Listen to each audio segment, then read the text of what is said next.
Yeah, well, I'll participate in some field. Can't hear you. Sorry.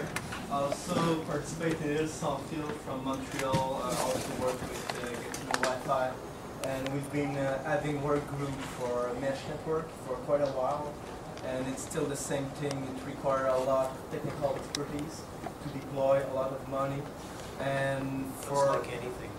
Yeah, well, for the short future, short span, it's way out of range for most community to deploy it. One other person has their hand up. Yes, go ahead. Are we finished with that topic? If not, So let's move ahead then. Yes, go ahead.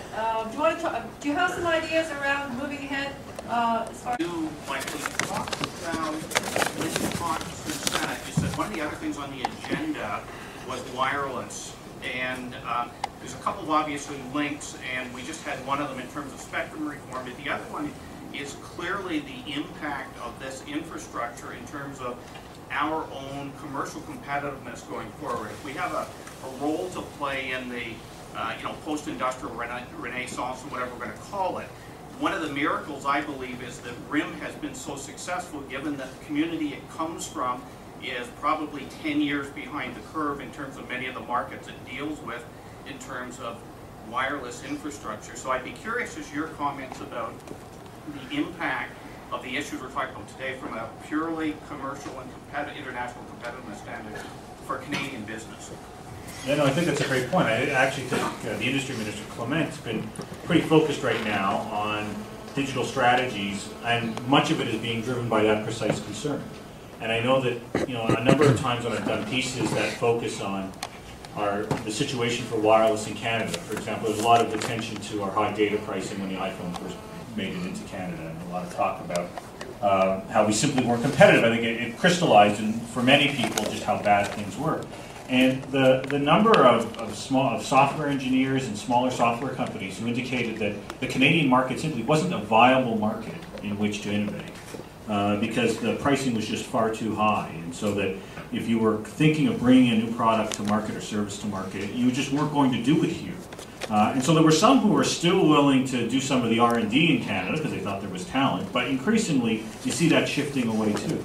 And so not only do you lose the potential, not only do you lose sort of much of that potential to be a first mover and see some of that development, but eventually you get a brain drain with some of the most talented people going to the marketplaces that can support that kind of innovation. And so I think Jacob's point around the potential for spectrum reform is really apt here, because I think the government did a pretty good job under the circumstances in terms of how far they might have otherwise gone. I suppose with the last spectrum auction, raised a lot of money. It didn't go to anything particularly interesting, but raised a lot of dough, and at least they had to set aside.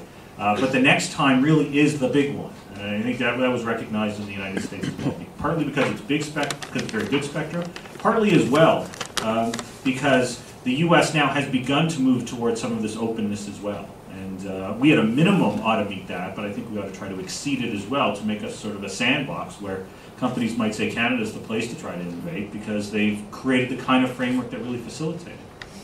So to the moderator's point, which is what are the items that we can look forward as a political agenda, I would like one of them to be, we suggest that we deal with this not just as a social policy issue, but considering that economic policy is so prime in terms of the government's focus right now, that we deal with it as a very serious industrial development issue.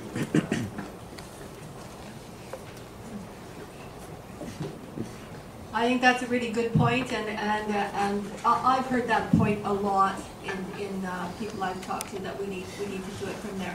Okay, I have one person here, and did I miss someone over here? No, I have there's a person here, and then Robert. Okay. I just wanted to get the panel's comments. Oh, who was it? Oh, sorry, her. okay. All right. Yes, thank you. I'm sorry, this might not be a political agenda type question. It's very basic. How does someone know that their site is, that they're being throttled? Or how does an ordinary internet user know?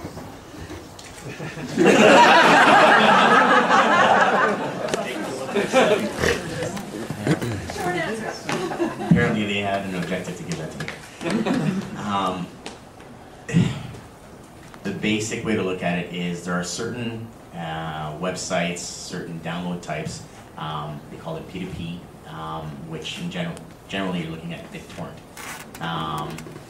You're going at anywhere between 30 and 60 kilobits per second. So essentially, you're looking at, normally when you're downloading at a 5 meg connection, you're looking at, let's ballpark it, somewhere around 600 kilobits per second.